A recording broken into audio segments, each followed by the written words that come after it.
Hi, I'm Brian Roten, Senior Reporter at Hotel News Now here at the America Lodging Investment Summit. I'm sitting here with Tony Capuano, Group President of Global Development, Design, and Operations Services.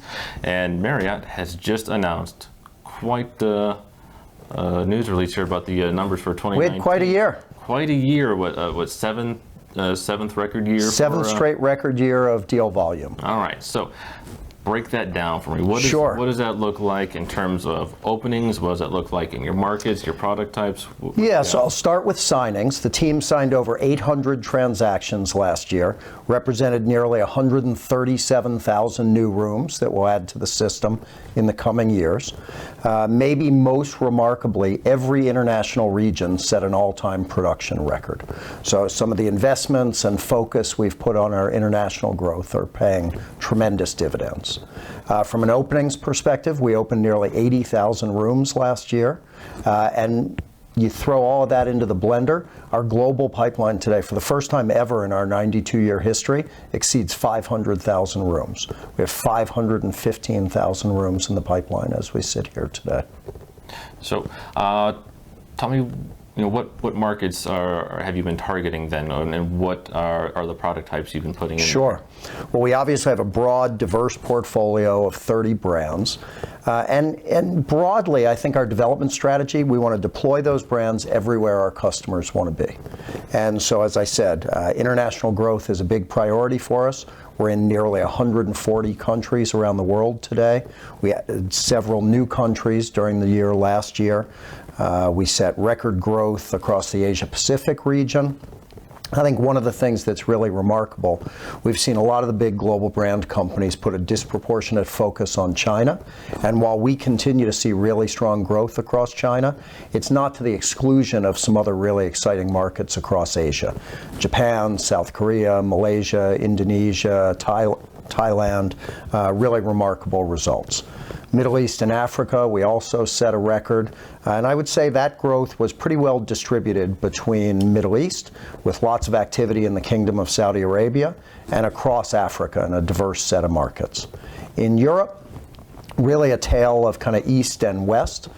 We continue to fill in gaps in our distribution in many of the established Western European markets, and lots of pioneering into new countries and new markets across Eastern Europe. I had the occasion, for instance, to go to a Courtyard grand opening in Moldova, which was, I think, our 134th new country. Wow. So, what can the 2019 numbers tell us about what Marriott is going to be doing in 2020? Well, we often joke in Bethesda about Bill Marriott's favorite word being more.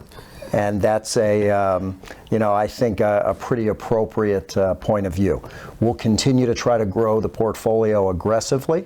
We'll listen to our customers pretty aggressively to understand where they want to be, what types of products they want to see.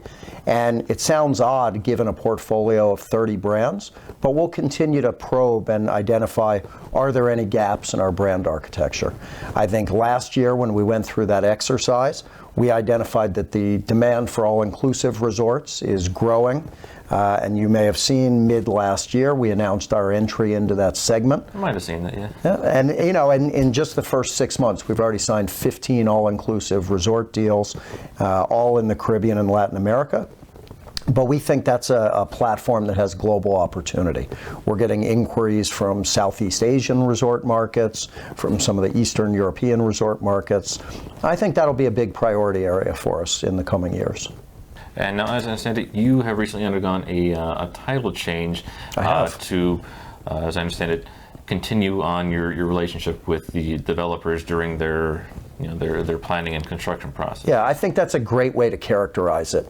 I've had the good fortune to lead our global development efforts for a little over a decade. 4 or 5 years ago, we expanded my responsibility to include our global design function. And then in January of this year, we expanded that to add a group called Global Operations Services. And I think what's really exciting from our perspective, and hopefully from the owner community perspective, if we execute the way I hope, it will give the most supportive, comprehensive set of relationships with our owners and franchisees across the life cycle of their own, ownership of their assets. So we'll get engaged on the transaction side through the development function, assist them and support them through the design and construction of the project under the umbrella of global design, and then stay engaged through the life of the operation of the hotel through the global operations services function. Great. So if anyone has a problem, they know they can always just call you. Sure, absolutely. All right. Well, thank you very much, Tony, for being here. My pleasure. Thanks for having me. And thank all of you for watching. Stick with Hotel News Now for further coverage of the ALIS conference. Thank you.